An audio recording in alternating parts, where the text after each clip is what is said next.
Es mucho más intenso cuando se tiene que experienciar a solas. Es de ahí el beneficio de acudir a, no digo a un taller de arteterapia, pero sino a actividades donde tú puedas compartir tus inquietudes con los demás. Hay que sacar los recursos de nosotras mismas y, como dice Marcuse, romper servidumbres impuestas y alcanzar nuestra propia liberación. Eso no es otra cosa que adueñarse de la vida de uno. Y la creatividad está ahí dentro de todas nosotras para hacernos más conscientes y más libres. La tarea consiste en saber impulsarnos a través de nuestra propia creatividad, como hizo el barón Munchausen. ¿Os acordáis? Esta leyenda del barón Munchausen, que se salvó de morir ahogado impulsándose él mismo por sus propios cabellos. Pues bueno, digamos que esa fuerza impulsora está dentro de nosotros desde que nacemos. Solo hace falta saber un poco cómo sacarla a flote. La creatividad no es otra cosa que el mirar las realidades de otro lugar. Nos proporciona el placer de experienciar un espacio de juego, de atrevimiento, de confianza, en el que estamos con nuestros sentidos en conciencia plena. Un espacio psíquico de transición que une los mundos internos y externos. Es encontrar ese lugar donde jugábamos de pequeñas, donde la realidad se perdía para ser recuperada y aportarnos un sentimiento de potencialidad y de significación para nosotras mismas y para los otros. La intervención en arteterapia, pues, invita a la exploración y al juego en un espacio de seguridad y de confianza. Voy a hablaros de un caso de una mujer que participó en un taller para mujeres con dolor emocional en la provincia de Sevilla, y ella no hizo absolutamente nada en la hora y media de taller. Entonces, cuando ya todas se van, me estaba esperando en la puerta con una amiga y me dice la amiga: es que a ella le ha pasado una cosa muy gorda, le ha pasado una cosa muy gorda. Bueno, yo me temía lo peor, la muerte de algún hijo, un ser querido, ¿no? Y me enseñó lo que hizo en los últimos 5 minutos, que no lo quiso ni entregar, ni lo quiso comentar, ni nada. Y era un cuadrado rojo, era un cuadradito rojo, así, sin más, ¿no? Rodeado de otro cuadradito. Y me dijo que si tenía 10 minutos para comentarme su dibujo. Pasamos otra vez dentro y me explicó que era la terraza de su casa. Entonces, claro, yo, que me esperaba que me iba a contar alguna desgracia, me quedé así un poco perpleja y me dice llorando: esta era la terraza donde yo me iba a fumar mi cigarro cada noche, antes de acostarme, cuando ya tenía la cena preparada, había dado de cenar a la familia, a los niños acostados y el marido también. Yo iba ahí y veía las estrellas y tenía el tabaco escondido en una maceta. Cuando nació mi segunda hija, tuve que hacer una habitación a la casa y la tuve que hacer en el hueco de la terraza. Ella se había quedado sin espacio de confianza, sin espacio terapéutico, y ese era su drama. Bueno, creo que ha llegado el momento de hacer cambios fundamentales en nuestra civilización, pero para que ese cambio sea fundamental, necesitamos energía femenina en la administración del mundo. Necesitamos que el mundo se humanice. Necesitamos un número crítico de mujeres en posiciones de poder y necesitamos cultivar la energía femenina de los hombres. Señor alcalde, como ha dicho antes. Bueno, estoy hablando de hombres en general, hombres jóvenes. Igual los muy tradicionales y muy mayores ya se dan por perdidos, ¿no? No quiero despedirme sin plantear la necesidad de silencio para uno mismo y la necesidad de no callarse para lo que está pasando fuera.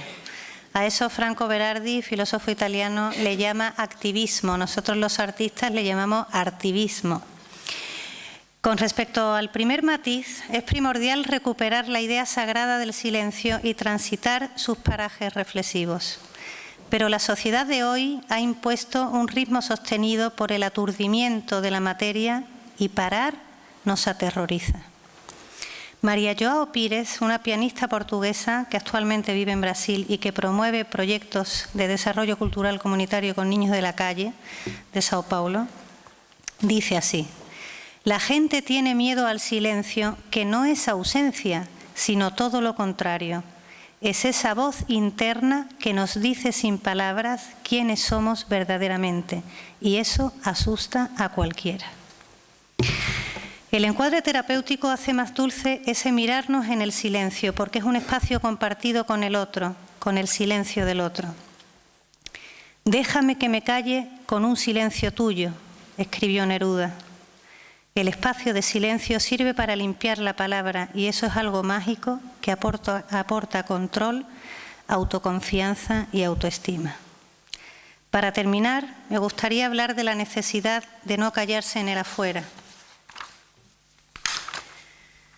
y resaltar lo que acertadamente sostiene Foucault, que el arte tiene que pronunciarse y solo es comunicación cuando es un acto de resistencia.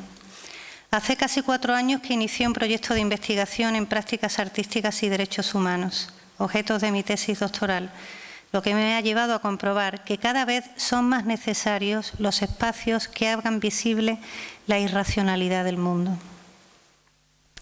y también la persistente violación de los derechos humanos. Voy a poner una imagen. Estos son los talleres que hago con los familiares de presos y desaparecidos. Estas son 2 mujeres que son hermanas, pero viven separadas por un muro minado, ¿no? Es el muro que separa el Sáhara ocupado por los marroquíes y los territorios liberados. Ali y Sukeina llevan sin verse aproximadamente 2 años, pero llevan sin vivir juntas 37 años. De vez en cuando, con el programa de la MINURSO, alguna de ellas puede visitar a la otra, pero es como una vez cada 10 años. Me he informado que hace 2 años sí estuvieron juntas. Bueno, cuando yo realicé el taller en los campamentos de Tinduf con Alia, no sabía que 2 años más tarde iba a hacer lo mismo con su hermana. Tampoco sabía en el momento que su hermana está en terapia conmigo, que es el momento que está escribiendo la carta, que era hermana de Alia. Me enteré muchísimo después. Nosotros fuimos un terapeuta la terapeuta era yo, un traumatólogo del Hospital Virgen del Rocío. Fuimos con un protocolo de Naciones Unidas que se llama el Protocolo de Estambul para casos de tortura, tratos inhumanos y degradantes. Fuimos a hacer entrevistas a las personas que fueron torturadas. La mayoría de ellas fueron mujeres, las entrevistadas. Fueron 11 mujeres y 7 hombres. Pues los artistas registraron el tipo de torturas porque no hay ningún documento gráfico ni de las cárceles ni de nada. Y nosotros estábamos intentando emular un proyecto que ya se hizo en las cárceles de Chile, en la época de los militares, y nos pareció bastante interesante. Pues os quiero poner una imagen que es del relato de una de las cárceles que nos contaba Sukeina Yedaglu, y es una mujer que se está tirando del hilo de la melfa. Sabéis que la melfa es el vestido tradicional de la mujer saharaui, es prácticamente un trozo de tela de 6 metros de largo. Y cuando Sukeina fue presa, ella estaba dando del pecho porque acababa de tener un hijo de 4 meses cuando fue encarcelada. Estuvo 12 años en prisión. Y llegaban otras nuevas chicas, algunas de ellas llegaban desde el interior, eran analfabetas. Fijaros qué cosa tan espectacular, ¿no? Se alfabetizaban unas a otras tirando del hilo de una melfa, y con el hilo de la melfa componían palabras y frases, y muchas veces poemas. También se alfabetizaban con lo que es la grapa que viene en los cartones, y escribían en el cartón su propio idioma para no perderlo, para no perder la identidad, para no perder la cultura. Bueno, solo hablar de todos los relatos de las mujeres de las cárceles me llevaría a un seminario de una semana entera y creo que me quedo corta. Así que voy voy a seguir. Decía Luther King que cuando reflexionemos sobre nuestro siglo XX, voy a parar aquí, cuando reflexionemos sobre nuestro siglo XX, no nos parecerá lo más grave la fechoría de los malvados, sino el escandaloso silencio de las buenas personas. Por eso es tan necesario que cada uno hable de lo que está pasando afuera y cada uno con la herramienta que conoce. La mía puede ser el arte, la de otro puede ser la pluma, puede ser la cocina, puede ser la moda. Afortunadamente, cada día se ponen en marcha medidas y programas impulsados por las asociaciones de mujeres y promovidos por las instituciones públicas como el Ayuntamiento de San Roque, que pretenden erradicar conductas discriminatorias y violentas, pero hace falta más participación y más asistencia. Me despido con el deseo de que en un futuro no haya que conmemorar ningún 25 de noviembre, o mejor dicho, celebrarlo como el día que fue erradicada la violencia de género. Rebelarnos es asumir el riesgo de la historia, ser testigo de la historia. Como dijo Cortázar, la esperanza no nos pertenece a nosotros, sujetos cambiantes y a menudo indiferentes. La esperanza le pertenece a la vida.